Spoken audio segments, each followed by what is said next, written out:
Assalamualaikum warahmatullahi wabarakatuh. Perkenalkan, nama saya Delviana Rizky dengan NIM 2020020210029, jurusan Teknik, Prodi Teknik Industri, akan mempresentasikan tugas UAS Bahasa Indonesia dengan tema Pedoman Umum Ejaan Bahasa Indonesia. Dalam bahasa tulis, kita menemukan adanya bermacam-macam tanda yang sering digunakan untuk membedakan arti sekaligus sebagai pelukisan atas bahasa lisan. Segala macam tanda tersebut untuk menggambarkan perhentian antara, perhentian akhir, tekanan, tanda tanya, dan lain-lain. Tanda tersebut dinamakan tanda baca.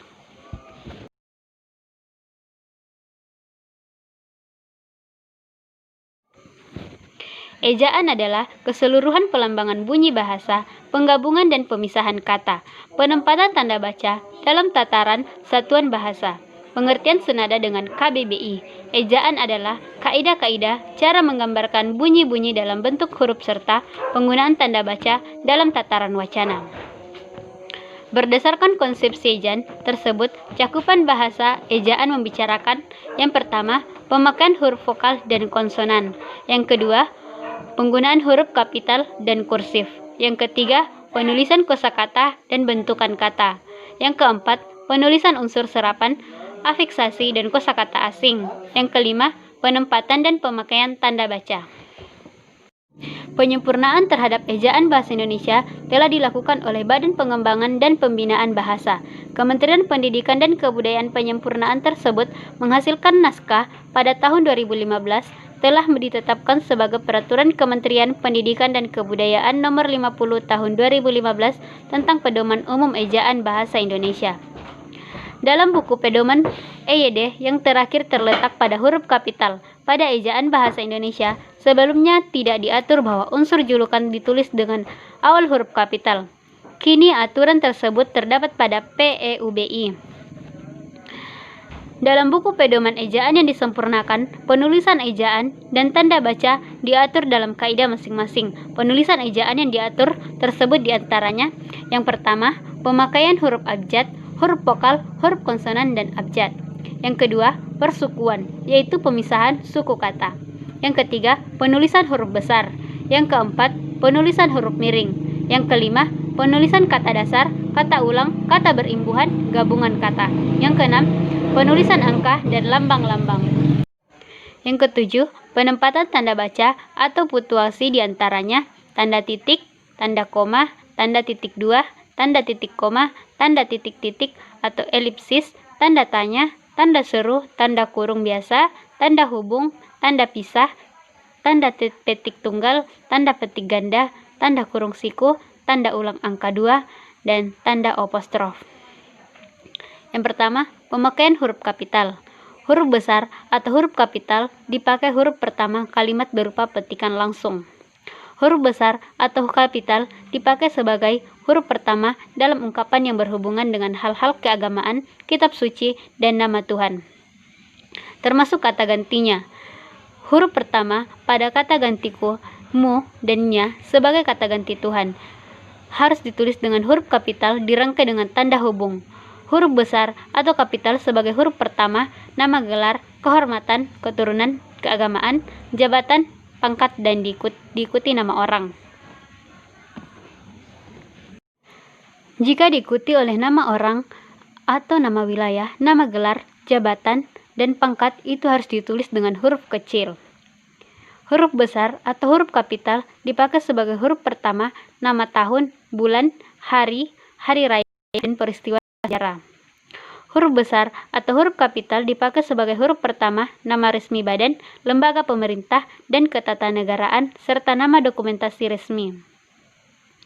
Huruf besar atau huruf kapital dipakai sebagai huruf pertama kata petunjuk hubungan kekerabatan seperti bapak, ibu, saudara, kakak, adik, dan paman yang dipakai sebagai kata ganti sapaan.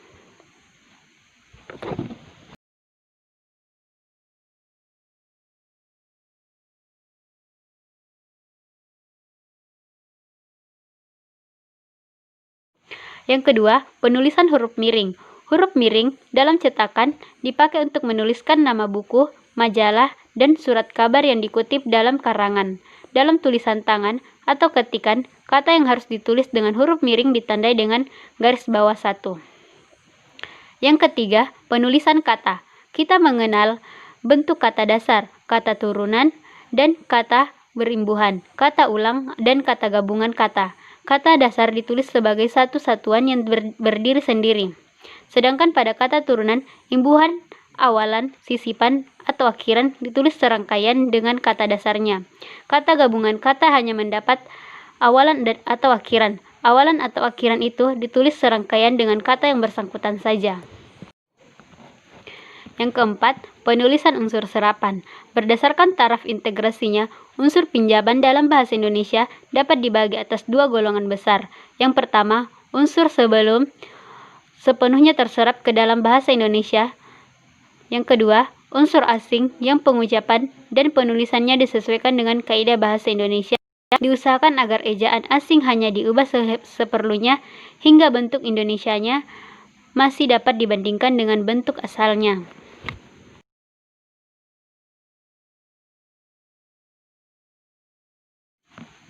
Yang kelima, pemakaian tanda baca. Pemakaian tanda baca dalam ejaan bahasa Indonesia yang disempurnakan mencakupi peraturan tanda titik, tanda koma, tanda titik koma, tanda titik 2, tanda hubung, tanda pisah, tanda elipsis, tanda tanya, tanda seru, tanda kurung siku, tanda petik tunggal, tanda ulang, dan tanda garis miring.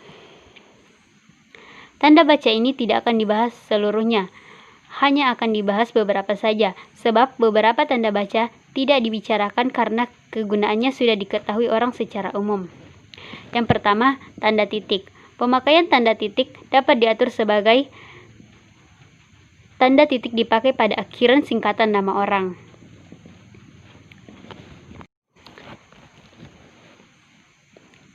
Yang kedua, tanda koma. Ada kaidah yang mengatur kapan tanda koma digunakan dan kapan tanda koma tidak digunakan. Yang ketiga, tanda pisah. Tanda pisah membatasi penyisipan kata atau kalimat yang memberi penjelasan khusus di luar bangun kalimat, menegaskan adanya oposisi atau keterangan yang lain sehingga kalimat menjadi lebih jelas. Yang keempat, tanda petik. Tanda petik digunakan untuk mengapit kalimat langsung. Yang kelima, garis miring. Demikianlah akhir presentasi dari saya. Semoga bermanfaat bagi kita semua. Wassalamualaikum warahmatullahi wabarakatuh.